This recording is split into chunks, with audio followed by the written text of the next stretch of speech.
Good morning, Rabbi Isai. Welcome back to the daily Rambam Shir, the last parak of Hilchos Sanhedrin. Baruch Hashem, what a milestone! Baruch Hashem, we finally got back to normal hours, 9:18 a.m. Baruch Hashem. Parak Shisha Asar, chapter 26. Halacha Aleph. This parak is fairly easy, so we didn't really create any images. We're just going to go straight to the parak.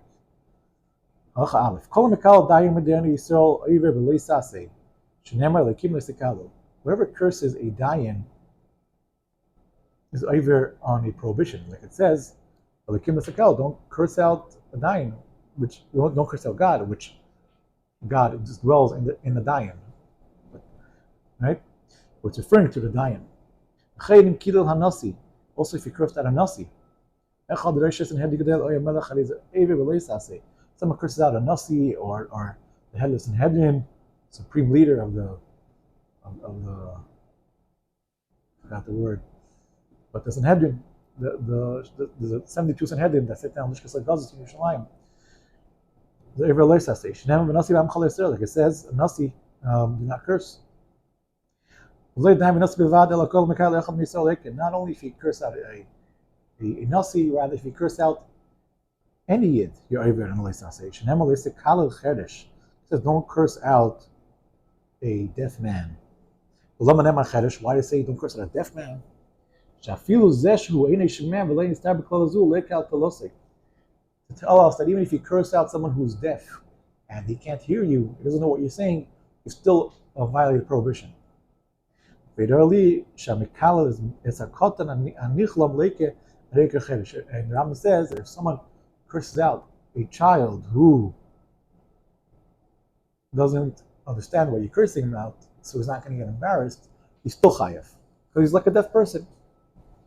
If someone curses out a dead person, he is potter. So Rambam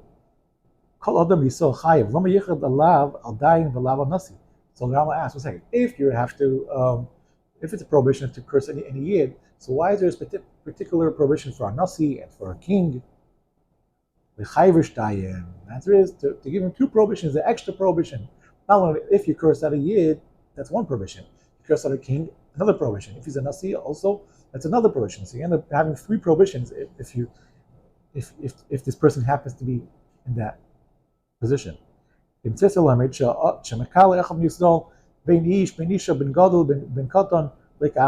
curses out a regular person, so to speak, he's chayav one. If he cursed out dayan, then you're chayav two. And if you cursed out a nasi, you're chayav three. Nasi shekil aviv. Nasi, they cursed out his father. He is chayav four prohibitions. Shleisha shekol echad, three prohibitions of every person that is chayav. Ve'echad mishum av, another prohibition is chayav because he's his father, so he's chayav even more. Halacha gimel, hamekal atmei, someone curses out himself. Loike k'mo shekil achenim, he gets this. It's the same prohibition. Shneimar Hashem l'cha pen u'shmor nafshecha. Oh, sorry, it's a little different, but it's the same. You also chayiv.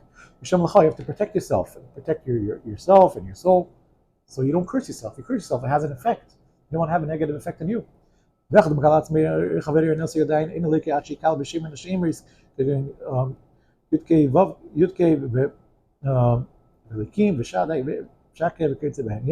Only if you use the 7 names of God. Yeah.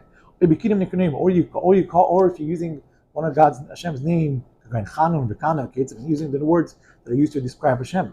Any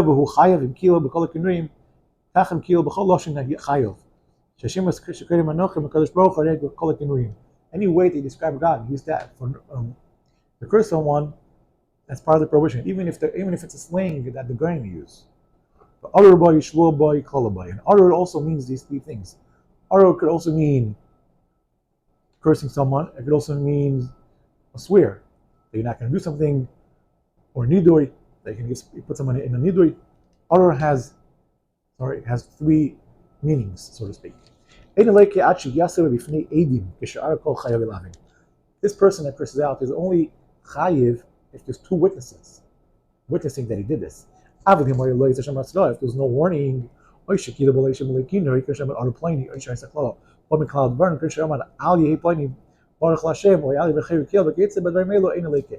there's no witnesses, or he didn't use God's name, or he used God's name, but he said it in a flip way. He said, this person should not be blessed. He used God's name. So he didn't actually curse, just use it the opposite way, so he's not punished. Hey, even though he doesn't get malchus, but if he cursed out a Talmud Chacham, they punish him, even though he doesn't go through the prohibition. Even though it's a Dayanim like Chris Magus Mardus Makin Vayinshon if you mention Yidu. If the Dayanim see that they decide that they want to whip him, they could give him lashes. Sheri Boza Sazagin, because you humiliated the Talmud Chacham. ואם חרף המעורת ואין שני דיינים בדבר כפי מה שאשר צריך עלי המחרף ולפי זה שניס חרף. And if the Dayanim see that it's fitted in this time to do it because many people are violating this particular law and they see that they have to protect that law, so they could go on and punish him even if he curses out a simple person, not just a dayan or a Talmid Chacham. Even though a dayan could forgive, if somebody lets it do something to him, he could forgive on his covet. If somebody curses him, he can't forgive. If somebody curses out, even if you're any person, a dayan or a regular person, so to speak, and you forgive him, it's not good enough. The second he did it, he has to get punished. Because he sinned and he has to get punished. Yeah,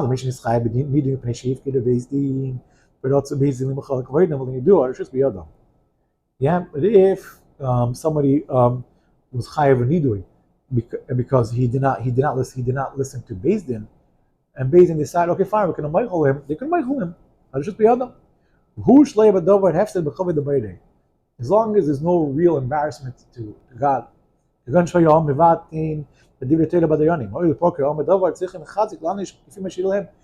Beis Din see that they're making a big violation and people are partic oil in a certain area, and Beis Din see that they need to go strong on this to make sure this doesn't happen, doesn't go any sort of wrong direction too much, so they can stop it. They put their foot down. They can whip. They give lashes. They give punishments, whatever is needed, necessary to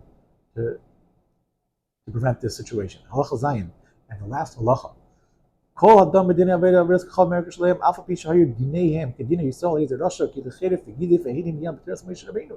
If someone chas v'shalom goes to a goyish court, he's considered a rasha, and he's going against Hashem, and he violated Teres Moshe, going against Teres Moshe, lifted a hand Teres Moshe. Shneimar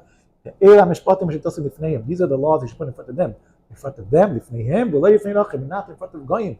In front of Dayanim and not in front of regular people. It's just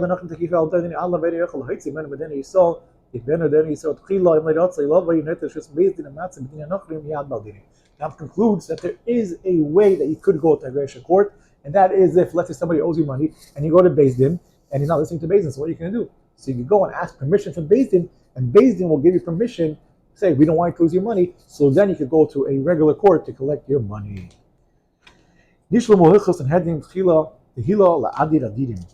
Hashem, we're so happy we have managed to complete Hilchos Sanhedrin.